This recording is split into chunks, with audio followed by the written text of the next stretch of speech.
Voici la magnifique peinture que tu vas obtenir si tu regardes la vidéo jusqu'à la fin.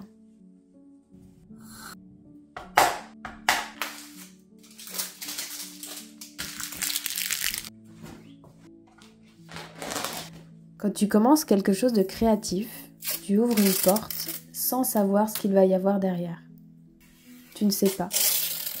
Pour certaines personnes, cette porte est fermée à tout jamais. En tout cas, pour ma part, cette porte, elle a été ouverte hyper tôt dans ma vie. Et cette porte, je lui ai donné un grand coup de pied, je l'ai ouverte avec une énergie de folie. Et c'est là qu'est née ma créativité. Dans tout ce que tu vas commencer à créer, ça fait peur de commencer. Comme toute chose nouvelle, ça fait peur. Tu sais pas si tu vas y arriver, t'as pas confiance en toi, t'as peur de pas y arriver, et des fois, tu commences rien juste parce que t'as peur. Mais quand tu entres dans ton jardin créatif, là c'est merveilleux.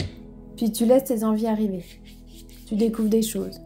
C'est un jardin où c'est toi qui as planté les graines. C'est toi qui en as mis ce que tu veux à l'intérieur. Tu peux mettre ce que tu veux à l'intérieur. C'est ton jardin créatif, c'est ton jardin secret. Tu fais ce que tu veux à l'intérieur. Et c'est ça le plus important. Le plus important, c'est de créer sans se sentir jugé, ni par soi, ni par les autres. Si toi aussi, ça te fait peur d'ouvrir cette porte, c'est normal, il n'y a aucun souci.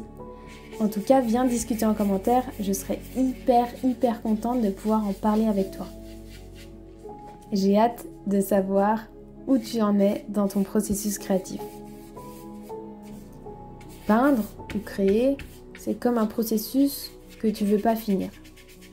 C'est dur de commencer, c'est très dur, mais c'est tout aussi dur de s'arrêter. Tu vois les peintures que j'utilise, je te les mets en barre d'infos. Ce sera plus simple pour toi pour que tu puisses t'y retrouver. Là, j'utilise des couleurs très simples, primaires, des choses hyper simples. Comme des couleurs rouges, c'est un rouge primaire, du blanc, et avec ces deux couleurs, je vais pouvoir faire 1 milliard de nuances de rose, et c'est ça que je veux dans ma peinture. C'est du rose et de l'or. Je trouve que la peinture acrylique, pour ça, c'est génial parce que tu pars d'une idée hyper simple, tu pars d'une couleur très simple et tu peux en faire 1 milliard de choses, 1 milliard de nuances, 1 milliard de formes, 1 milliard de... Ça peut être abstrait, non abstrait. Tu vois, par exemple, là, moi, mon jardin créatif, il m'a amené à faire ça. Aujourd'hui, j'ai commencé par faire un dégradé, puis ensuite un champ avec des fleurs, des formes abstraites, et puis je trouvais ça trop simple. Pour moi, j'avais besoin de plus. Pourtant, la simplicité, des fois, ça fait beaucoup. Mais j'étais pas convaincue. J'étais pas satisfaite de moi, en fait. Pour moi, c'était pas assez. J'avais besoin de rajouter quelque chose. Et en fait, ce quelque chose, c'est juste laisser aller ma créativité. C'est juste, tu vois, je prends un couteau, je mets de la peinture dessus et j'étale ma peinture. Je me pose aucune question. Je sais pas du tout le résultat que ça va donner, c'est imprévisible. Quand tu poses ta peinture sur ta toile, c'est une fois. Tu peux pas l'enlever, tu peux pas retirer, tu peux pas gommer, c'est impossible. Quand c'est posé, c'est posé. Et tu vois, moi quand je le fais, eh ben, je me sens hyper fière. Parce que c'est abstrait, ça ressemble à rien, je veux dire, c'est pas significatif, mais c'est beau. Je trouve ça joli. Il y a des formes, il y a des couleurs que j'aime beaucoup. Et il y a aussi des détails que j'adore, comme quand tu vois, je fais des éclaboussures sur mes toiles.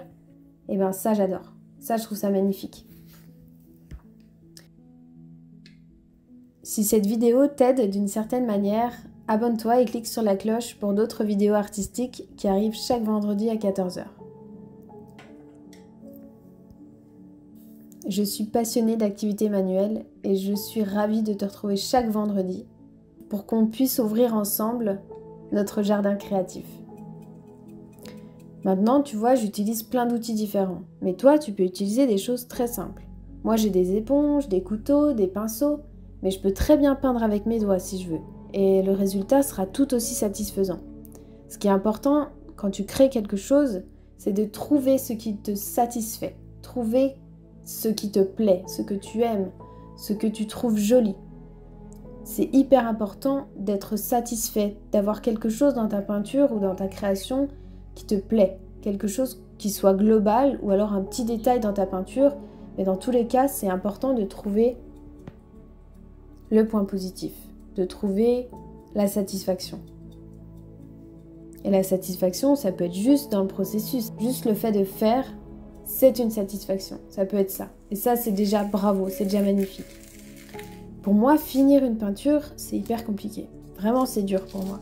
Parce que je dois dire au revoir, je dois fermer la porte. Tu vois, je dois partir de mon jardin créatif, je dois fermer la porte et revenir à des choses un peu plus rationnelles. Tu sais, les choses de la vie, quoi. Le quotidien, les choses à faire, les obligations. On en a tous. Et moi, mon jardin créatif, il me sauve de ça.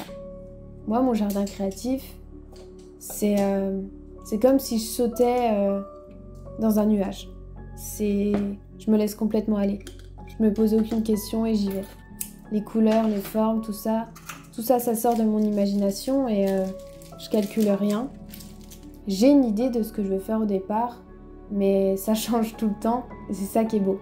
C'est laisser sa créativité aller à l'intuitif et c'est ça qui est hyper intéressant. Je te parle à quel point c'est difficile de finir une toile dans une autre de mes vidéos. Je te mets le lien dans le i et en barre d'infos. Si tu veux aller voir, tu verras, c'est hyper intéressant. On se retrouve là-bas et je te dis à bientôt. Ciao!